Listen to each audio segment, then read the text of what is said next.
Good afternoon afternoon to to all all of of you. You.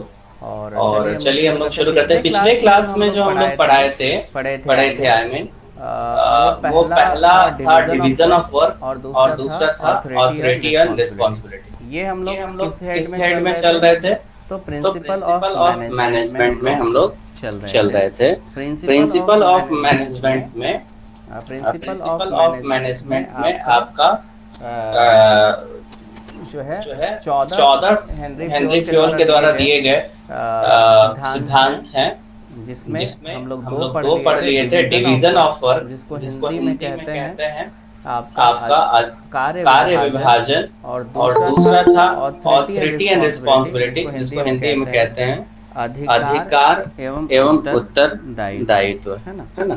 तो ये तो दो ये दो चीज़ें चीजें आपका आपका था। था। इसमें कोई इसमें कोई दिक्कत है आप दिक्कत है लोगों आप को? लोगों को? यहाँ तक सर में कोई एक बार दिक्कत है? फिर से बता दीजिए ना। एक बार एक फिर बार से फिर बता से दें बता आप दें लोगों आप लोगों को। को। ओके ओके चलिए। चलिए। तो तो देखिए देखिए कार्य कार्य विभाजन विभाजन सबसे जो सबसे जो पहला आ पहला रहा आ है रहा है वो आ रहा वो है आ रहा है कार्य कार्य विभाजन। विभाजन।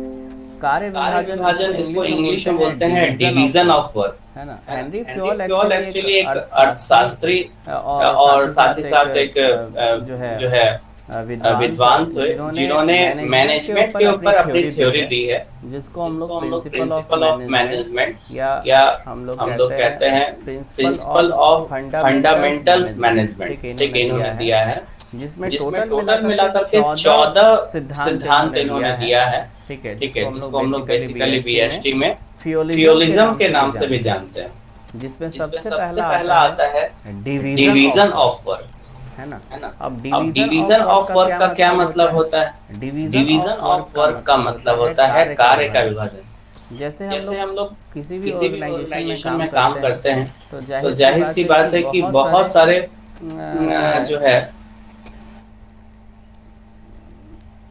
बहुत बहुत सारे सारे जो है आपका आपका अ, बहुत सारे बहुत सारे काम होते काम हैं, होते हैं, है ना। जैसे कि जैसे मान कि मान लीजिए कि लीजिए एक कि एक फैक्ट्री है, फैक्ट्री है, तो तो वहाँ पर वहाँ मशीन पर से रिलेटेड कुछ गड़बड़ी अगर हो गई, मशीन से रिलेटेड तो कुछ मशीन गड़बड़ी अगर हो मैन गई, सॉरी तो मशीन इलेक्ट्रीशियन हो मैन गया, सॉरी फिटर हो गया, है ना, मशीन इलेक्ट्रिशियन को हो गया, फिटर हो फिट गया, करने है ना, वाला। मशीन को फिट फिट तो करने इस वाला। तरह से बहुत लोगों की तो इस ज़रूरत, तरह से बहुत लोगों है की ना, जरूरत, लोगों है की ना, ज़रूरत बहुत होती है। लोगों की जरूरत होती है। और उस केस में बेसिकली, उस केस में क्या होता है, आप लोग को आवाज़ आ रही है मेरी? Hello hello. लोगों को कि हेनरी फ्योल के द्वारा दिए गए 14 सिद्धांत में से सबसे पहले सिद्धांत के बारे में हम लोग बातचीत कर रहे थे। तो इस सिद्धांत में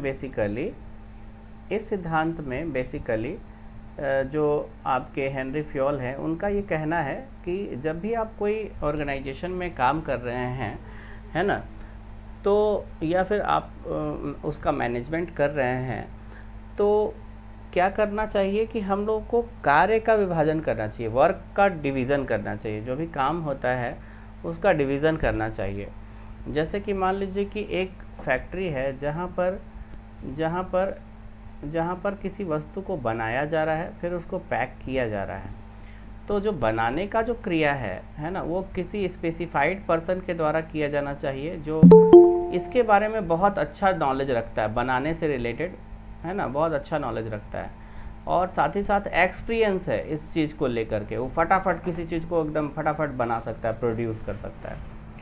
और यहाँ पर जो पैकिंग डिपार्टमेंट है, यहाँ पर भी जो पैकर्स होंगे, जो फटाफट पैक करने वाले लोग हैं, जो तेज़ी के साथ पैक करेंगे और इफ़ेक्टिव तरीके से पैक करेंगे, उनको वहाँ पर रखना चाहिए, ताकि जो है हम लोग आराम से उसको क्या कर सकें, कार्य कर सके।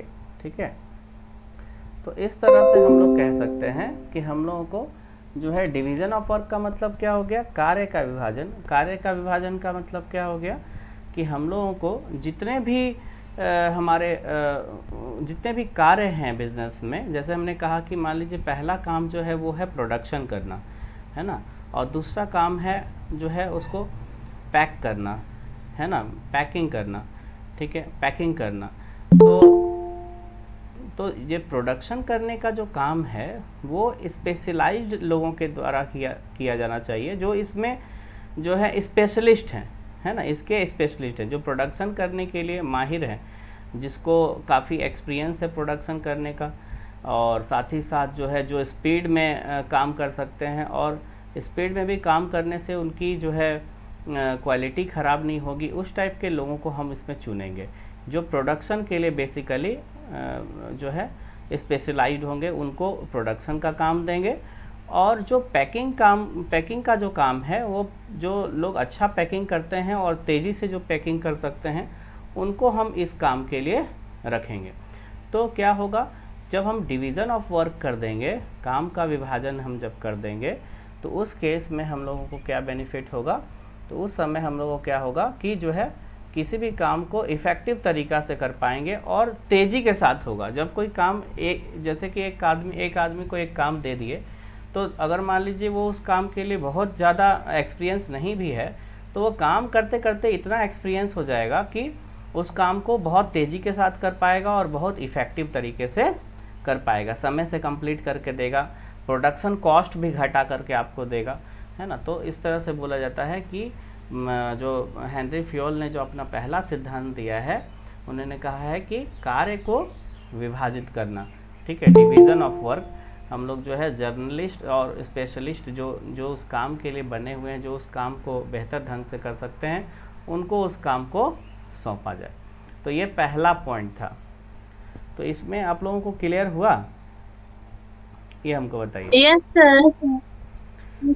जैसे यहाँ पे हम लोग Yes, इसको देख सकते हैं, एक बार हम लोग हिंदी में पढ़ के भी आपको समझाते हैं। बोलता है Yes, कि sir. देखिए, इस सिद्धांत के अनुसार कार्य को छोटे छोटे भागों में विभाजित किया जाना चाहिए तथा हर कर्मचारी को एक ही तरह के कार्य करने के लिए दिया जाना चाहिए, ताकि प्रत्येक कार्य में विशिष्टीकरण लगाया जा सके। विशिष्टीकरण मतलब स्पेशलाइजेशन, जो जिस काम के लिए है उसको वो काम दे दिए। जैसे कि उदाहरण के लिए यहाँ पर एक एग्जाम्पल दिया गया है, बोलता है कि एक पुस्तक के प्रकाशन में, यहाँ प्रकाशन होगा, है ना, यहाँ न कर लीजिएगा। प्रकाशन में बहुत से कार्य होते हैं, जैसे computer typing, book reading, printing, छपे हुए कागज़ को एकत्रित करना, जिल्द बोझना, है ना, ये सब काम होता है, ठीक है। तो ये सभी कार्य अलग अलग व्यक्ति द्वारा किया जाना चाहिए जो उसका स्पेशलिस्ट है। उससे क्या होगा, काम बहुत तेज़ी के साथ भी होगा और जो है उससे कॉस्ट भी रिड्यूस होगा। ऐसा कहना है किनका, तो जो है हेनरी फ्योल का, है ना, हेनरी फ्योल के द्वारा ये सब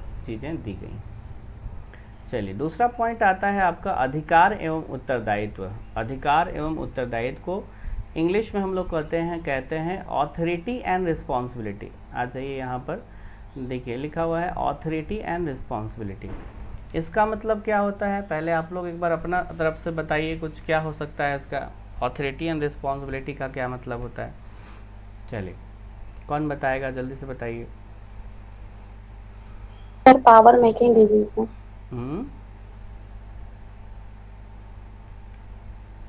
क्या, फिर से बोलिए। Power making decision. Power making decision authority का मतलब हुआ, और रिस्पॉन्सिबिलिटी का मतलब एग्जाम्पल दे के भी बता सकते हैं, वैसा कोई दिक्कत नहीं, एग्जाम्पल भी दे के बताइए। हाँ बताइए, कुछ बोल रही थी। सर किसी काम में जिम्मेदारी लेते हैं। किसी काम को जिम्मेदारी देते हैं। ओके, बहुत अच्छा, वेरी गुड। और कोई बताइए। हाँ श्वेता बोलिए। किसी काम को टाइम पर करना। किसी टाइम पे करना। ये क्यासी का मतलब आप बता रहे, रिस्पॉन्सिबिलिटी या ऑथोरिटी? रिस्पॉन्सिबिलिटी। Responsibility, okay. और कोई बताइए, बहुत अच्छा, वेरी गुड। और कोई बताइए।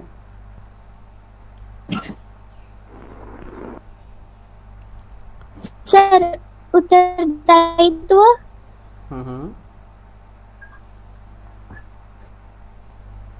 उत्तरदायित्व मतलब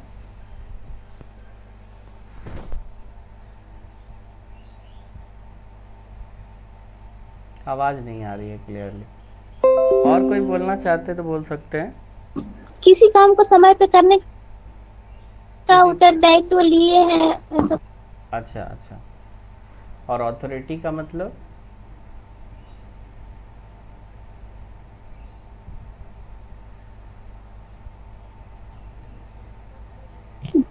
अथॉरिटी पावर अथॉरिटी रहता है डिसीजन लेने के लिए। ओके ओके, चलिए बहुत अच्छा।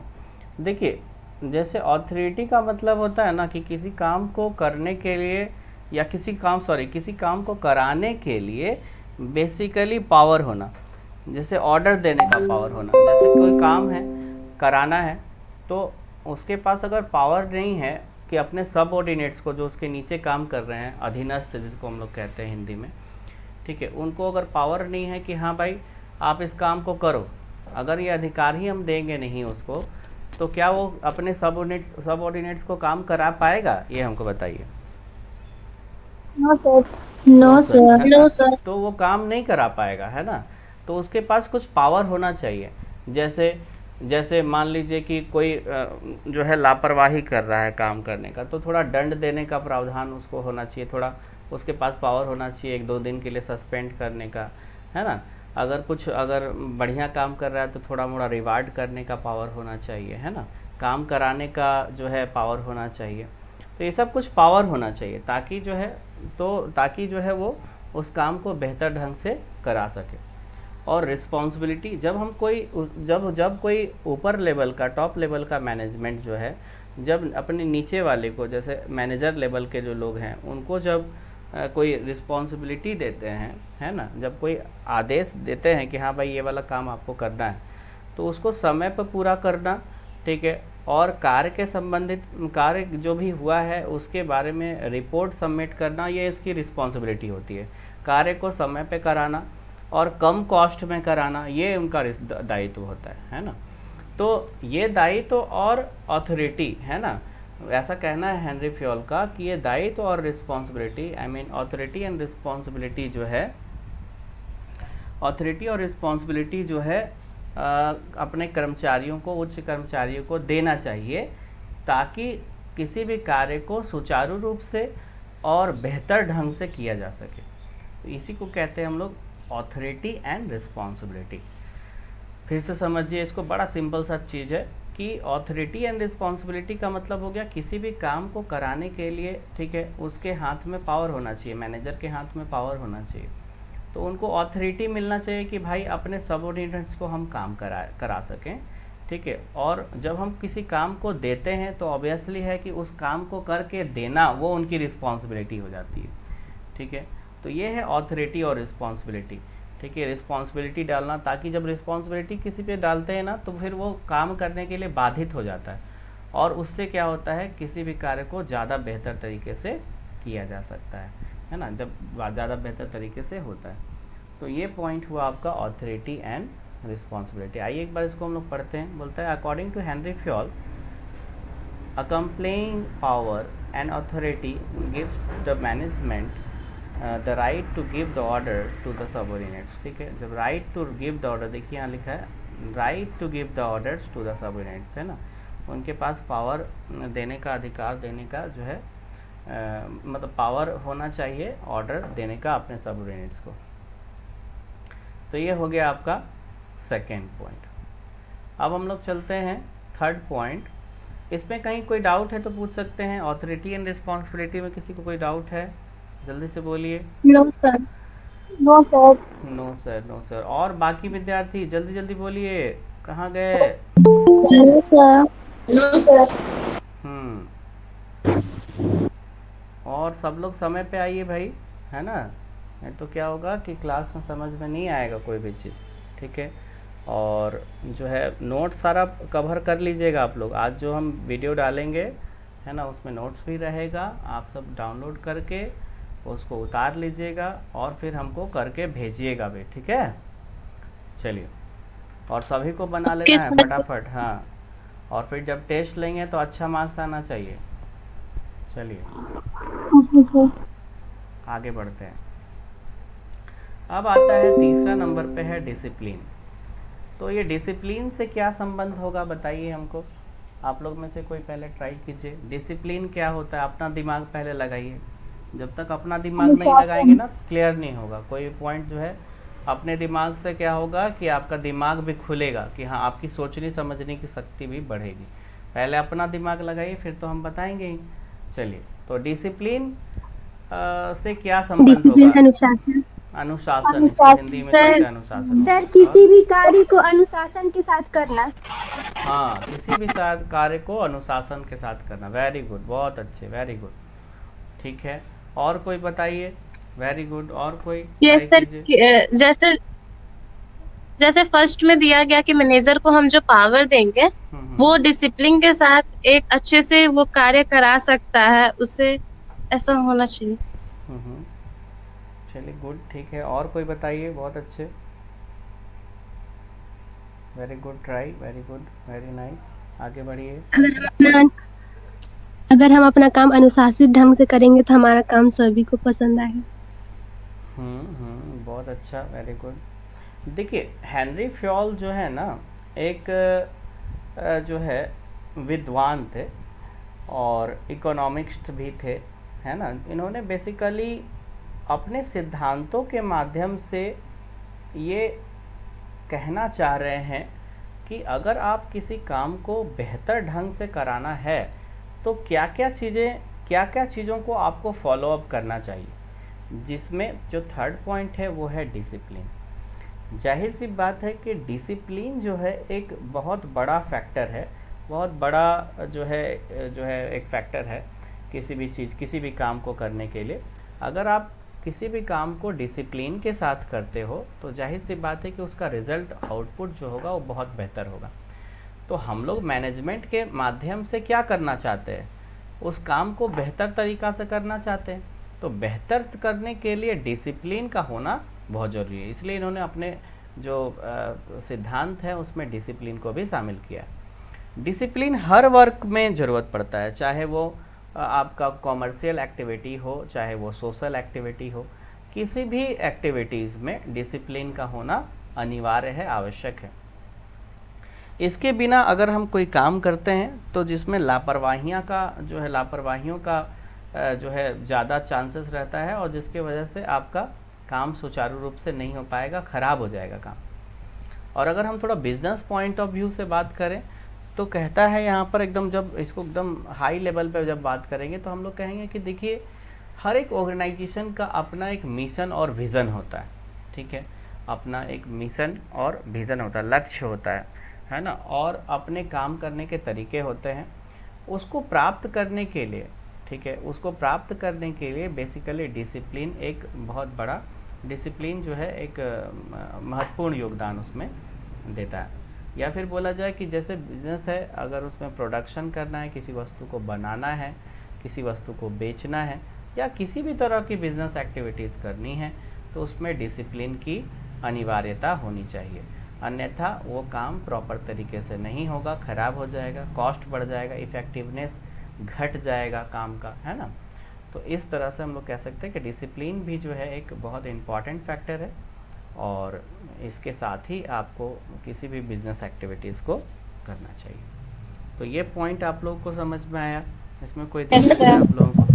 ये पॉइंट तो ऐसे भी आप लिख सकते हो, इसमें तो हमको नहीं लगता है कि किसी को समस्या होना चाहिए लिखने में। डिसिप्लिन तो आप बचपन से पढ़ते आ रहे हो, क्या कोई दिक्कत है इसमें? No sir. चलिए, नो सर। उसके बाद है unity of command. Unity of command, इसको हिंदी में बोलते हैं आदेश की एकता। यहाँ पर है, आगे चल करके देखिए, यहाँ पर आदेश की एकता है ना, यूनिटी ऑफ कमांड, आदेश की एकता। इसको कोई समझा सकते हैं ये पॉइंट क्या होना चाहिए? पहले अपना दिमाग लगाइए, फिर हम बताएंगे आप लोगों को। यूनिटी ऑफ कमांड, इसके बारे में आप, स्क्रीन शेयर हो रहा है, आप इसको देख के भी कुछ समझ सकते हैं, पढ़ भी सकते हैं। पढ़ो एक बार सब लोग, यहाँ पर ये वाला भी चीज़ को पढ़िए, फिर हिंदी वाला भी पढ़ाते हैं। क्या लिखा हुआ है, पढ़िए। Every employee should receive order from only one superior और बिहाफ ऑफ सुपीरियर। ठीक है ना, ये समझ में आया क्या मतलब हुआ इसका? Hello, yes sir. समझे इसको? चलिए अब एक बार हिंदी वाला भी पढ़ाते हैं आपको। यहाँ पर लिखा हुआ every employee should receive order from only one superior और बिहाफ ऑफ द सुपीरियर। आइए एक बार हिंदी वाला पढ़ते हैं।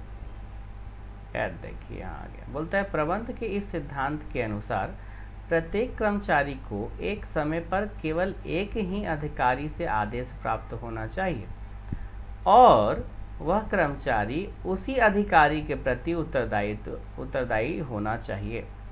यदि एक व्यक्ति को आदेश देने वाले कई अधिकारी होंगे तो वह यह नहीं समझ पाएगा कि किसके आदेश को प्राथमिकता और इस प्रकार वह अपने आप को भ्रमित स्थिति में पाता है। थोड़ा सा यहाँ पर प्राथमिकता का जो है ये टाइपिंग एरर है, थोड़ा सा इसको सुधार लीजिएगा, है ना। यहाँ पर प्राथमिकता होगा। अच्छा, इसको हम सुधार के भेज देंगे आप लोग। चलिए अब देखिए आदेश की एकता, इसके बारे में बात करते हैं। ये पॉइंट आप लोग को समझ में आया? यस सर, मतलब जैसे कोई कर्मचारी है तो कर्मचारी को अगर एक आदमी का बोलेगा कि आपको यही काम करना है तो उसको समझ में आएगा तो कार्य को अच्छे से समाप्त करेगा। लेकिन अगर बहुत लोग बोलेंगे तो उसको समझ में नहीं आएगा तो नहीं कर पाएगा। ओके, हाँ बिल्कुल सही, बहुत बढ़िया शाबाश, तुरंत समझ गए, है ना। इसमें था कि जैसे अगर मान लीजिए कि कोई अधिकारी है, अधिकारी में तो थोड़ा ऊपर लेवल का पोस्ट का आदमी है ना, अपने नीचे वाले को जब वो आदेश देता है तो वो एक व्यक्ति के द्वारा, एक अधिकारी के द्वारा मिलना चाहिए। अब मान लीजिए दोनों अधिकारी आके बोल दिए, एक बोले कि इधर चलना है, एक बोले उधर चलना है, तो अब जो उसके नीचे वाला है वो अब कंफ्यूज हो जाएगा कि भैया अब इधर चलें, लेफ्ट चलें कि राइट चलें, हो गया लफड़ा। तो वहाँ पर क्या हो जाएगा, प्रॉब्लम हो जाएगी, है ना। तो इसलिए कहता है कि आदेश की एकता होनी चाहिए। जो व्यक्ति आदेश दे रहा है वो एक ही व्यक्ति होना चाहिए, ठीक है, मतलब एक ही समय पर एक ही व्यक्ति के द्वारा आदेश देना चाहिए, मतलब मिलना चाहिए, ताकि जो है अब भ्रमित हो जाएंगे, नहीं तो फिर कर्मचारी क्या हो जाएंगे, भ्रमित हो जाएंगे, प्रॉब्लम में आ जाएंगे। ठीक है, ये समझ में आए बात? आदेश की एकता मतलब एक व्यक्ति के द्वारा एक ये होना चाहिए। उसके बाद आदेश के बाद आता है निर्देश, डायरेक्शन। देखिए आदेश और निर्देश में बहुत थोड़ा सा अंतर है। क्या अंतर हो सकता है बताइए हमको? आदेश और निर्देश, एक आदेश का मतलब कमांड नहीं, आदेश का मतलब आदेश का मतलब हो गया ऑर्डर देना, ठीक है, या कमांड देना, है ना। और ये निर्देश को मतलब हम लोग कहते हैं डायरेक्शन। तो क्या डिफरेंस है इसमें? और इसका क्या मतलब होगा? निर्देश की एकता और आदेश की एकता में क्या डिफरेंस होगा, बताइए मुझे। निर्देश में जैसे हुआ बताना कि इस चीज को ऐसे करना है, और आदेश में हुआ कि बस ऑर्डर दे देना कि इस चीज को कर दो, ये अंतर होता है। ओके, चलिए बहुत अच्छे। और कोई बताइए, बहुत सुंदर। सर निर्देश मतलब होता है जैसे कि किसी को दिशा दिखाना, जो कार्य करना उसके प्रति। आदेश मतलब सर किसी को ऑर्डर देना कि तुम यही काम करो। ओके। देखिए एक्चुअली क्या होता है ना कि निर्देश जो है ना एक बड़े अधिकारी द्वारा दिया जाता है, ठीक है। जैसे कि अगर हम बोले कि एक मैनेजर जो है अपने सुपरवाइज़र को निर्देश देगा, है ना, कि एक मैनेजर जो है सुपरवाइज़र को निर्देश देता है, और सुपरवाइज़र जो है वो अपने जो उसके अंदर जो काम कर रहे हैं वो उसको क्या देगा, आदेश देगा।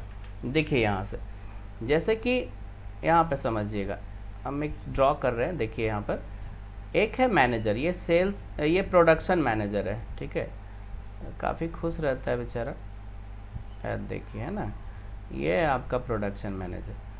और ये जो है ये रुक जाइए, इसको हटाते हैं, इसका देखिए ये जो है ना, इसके अंदर जो है एक सुपरवाइज़र है ना।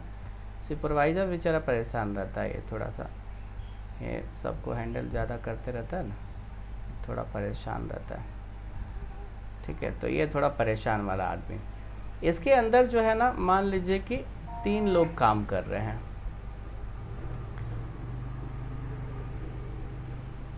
तो ये जो है बेसिकली ये प्रोडक्शन मैनेजर जो हो गया, ये इसको निर्देशित कर देगा, चीज़ों को समझा देगा कि कैसे कैसे करना है बाबू। ठीक है, इनको मीटिंग में बैठाया, इसके साथ एक मीटिंग हुआ, मैनेजर और सुपरवाइज़र के साथ एक मीटिंग हुई। ठीक है, और उसमें इसमें सारा कुछ को बता दिया कि ऐसे ऐसे होगा, ऐसे ऐसे करना है, ये आउटपुट निकलना चाहिए, यहाँ पर ऐसे बनना चाहिए, यहाँ पे ऐसे बनना। तो इन्होंने डायरेक्शन दे दिया इनको, किनको, सुपरवाइज़र को। अब ये सुपरवाइज़र जो है अपने अनुसार इसको करवाता है। ठीक है, तो ये बोलेगा ए चलो जी वहाँ से इधर ले करके आओ, वो वाला ईटा यहाँ लगाओ, ए चलो, आदेश दे दे करके वो क्या करते जाएगा, काम कराते जाएगा, ये सब चीज़ों को संभालते चल जाएगा। तो यहाँ पर जो है बेसिकली ये क्या कर रहा है, आदेश दे रहा है और ये इसको निर्देश दे रहा है। जनरली ये कोरम होता है नॉर्मली, लेकिन ऐसा नहीं है, हमेशा ऐसा फॉलो अप नहीं होता है, कभी कभी ये थोड़ा सा चेंज भी होता है इसमें।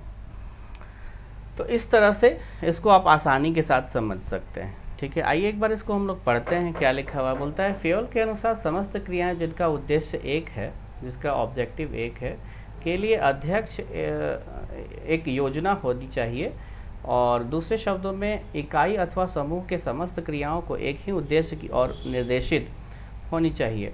इससे बेहतर समन्वय स्थापित होगा और संस्था के प्रभावी प्रबंध में सहायता प्राप्त होगी। तो निर्देशन देने से क्या होता है कि जितना भी काम है वो सब एक डायरेक्शन में आ जाता है। जैसे कि इस काम को करना है, लेकिन ये जो पहुंचने का जो मान लीजिए इधर से भी कुछ लोग आ रहे हैं, इधर से भी कुछ लोग आ रहे हैं, लेकिन ले दे के सबको यहीं पे पहुंचना है। ठीक है ना, जो ऑर्गेनाइजेशन का ऑब्जेक्टिव ये है मान लीजिए, तो सब लोग इसी के लिए काम कर रहे हैं, इसी गोल को अचीव करने के लिए काम कर रहे हैं। तो वही कह रहा है कि यहाँ पर निर्देश एक व्यक्ति द्वारा दिया जाना चाहिए ताकि ऑर्गेनाइजेशन के जो मेन ऑब्जेक्टिव है उसको पूरा किया जा सके। तो इस तरह का फॉलोअप होता है। आइए एक बार इंग्लिश वाला भी पढ़ते हैं। ये देखिए, यूनिटी ऑफ डायरेक्शन बोलता है, each group of the organisation activity have the same objective should be directed by one manager. ठीक है, देखिए यहाँ लिखा है should be directed by one manager using one plan for the achievement of the common goal. ठीक है ना, तो यहाँ पर मैनेजर जो है बेसिकली अपने जो है अपना जो गोल है, अपने जो प्लान है उसको प्राप्त करने के लिए बेसिकली ये सारी चीज़ों को जो है करता है, जिससे ऑब्जेक्टिव प्राप्त किया जा सके, मतलब जो ऑर्गेनाइजेशन का जो कॉमन गोल है, जो सभी का उद्देश्य है, उसको प्राप्त किया जा सके। तो ये वाला पॉइंट क्लियर हुआ आप लोगों को? जल्दी से बताइए। Yes sir.